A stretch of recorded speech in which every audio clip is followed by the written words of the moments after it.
இந்த வீடியோ பிடிச்சிருந்தா லைக் பண்ணுங்க, ஷேர் பண்ணுங்க, சப்ஸ்கிரைப் பண்ணுங்க, மறக்காம பக்கத்துல பெல் டச் பண்ணுங்க. அனைவருக்கும் வணக்கம். இன்னைக்கு மரவள்ளி கிழங்குல பொடி மாஸ் செய்யறது எப்படின்னு பார்க்கலாம். அதுக்கு தேவையானது இந்த மாதிரி 1/2 கிலோ மரவள்ளி கிழங்கு வாங்கிக்கிங்க, 500 கிராமு. இதை பொடியாக கட் பண்ணி தோல் சீவிட்டு பொடியாக கட் பண்ணிட்டு நார்லாம் இல்லாமல் எடுத்துட்டு இந்த மாதிரி குட்டி குட்டியாக கட் பண்ணி வச்சுக்கோங்க. 1/2 கப்பு வெங்காயம், அதையும் பொடியாக அரிஞ்சு வச்சுக்கோங்க. 1/2 கப்பு தேங்காய் பூ. இனிமேட்டு இது எப்படி செய்யுது நம்ம பார்க்கலாம். அடுப்பில் ஒரு கடாய் வச்சுக்கோங்க. அதில் 2 ஸ்பூன் எண்ணெய் போட்டிருக்கிறோம். எண்ணெய் சூடேறினதும் 1 ஸ்பூன் கடுகு, 1 ஸ்பூன் உளுத்தம்பருப்பு. இது பொரியட்டும். பாருங்க, கடுகு உளுத்தம்பருப்பு நல்லா பொரிஞ்சிடுச்சு. இப்போ இந்த வெங்காயத்தையில போட்டு கொஞ்சம் நல்லா வதக்கிக்குவோம்.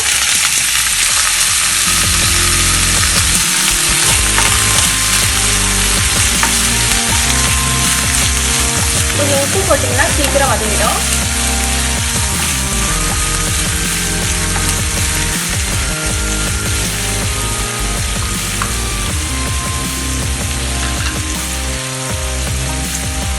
லைட்டாக உப்பு போட்டுக்கோங்க.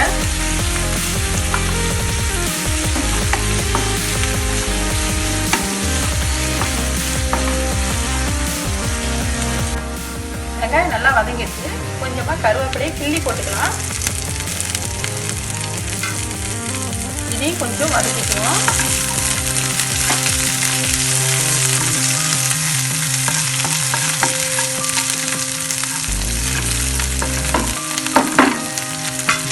இப்போ இந்த மரவள்ளி கிழங்கை இதில் போட்டுக்குவோம்.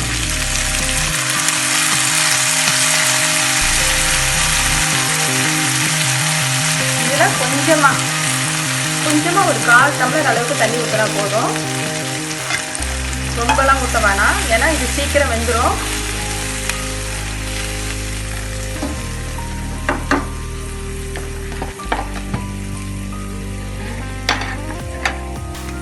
கொஞ்சமாக மஞ்சத்தூள் சேர்த்துக்கலாம்.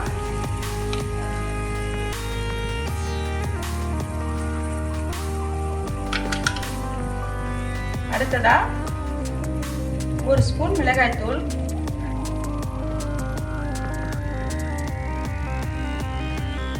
முதல்ல உப்பு போட்டிருக்கிறோம், அதனால கொஞ்சமா தேவையான அளவு உப்பு சேர்த்துக்கலாம்.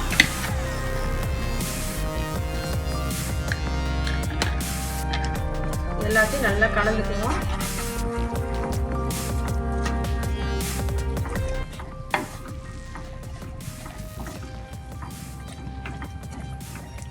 இப்போ அடுப்பை சிம்மில் வச்சு கொஞ்ச நேரம் மூடி வேக வைப்போம். ஒரு மிக்ஸி ஜாரில் 1/2 ஸ்பூன் பெருஞ்சீரகம் போட்டுக்கோங்க, சோம்பு, ஒரு 5 பல்லு உரிச்ச பூண்டு போட்டுக்கோங்க. இதை ஒன்றும் பாதியமாக அரைச்சிக்கணும். பாருங்கள், கிழங்குல நல்லா தண்ணி வற்றி வெந்து போச்சு. இதில் நான் 2 ஸ்பூன் எண்ணெய் போட்டிருக்கிறேன். அதுக்கப்புறமா நம்ம பொடி பண்ண இந்த பெருஞ்சீரகம், பூண்டு இதை போட்டுக்கலாம். ஏன்னா இது கொஞ்சம் வாசனைக்கு தான். இது கொஞ்சம் வாசனை வரட்டும்.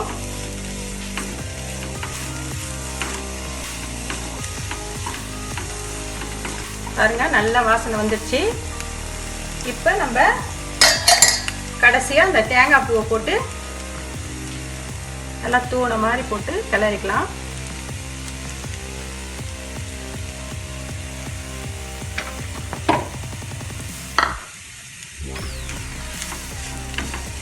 இந்த தேங்காய் பூ பச்சை வாசனை போகிற அளவுக்கு கொஞ்சம் வதக்கிக்குவோம்.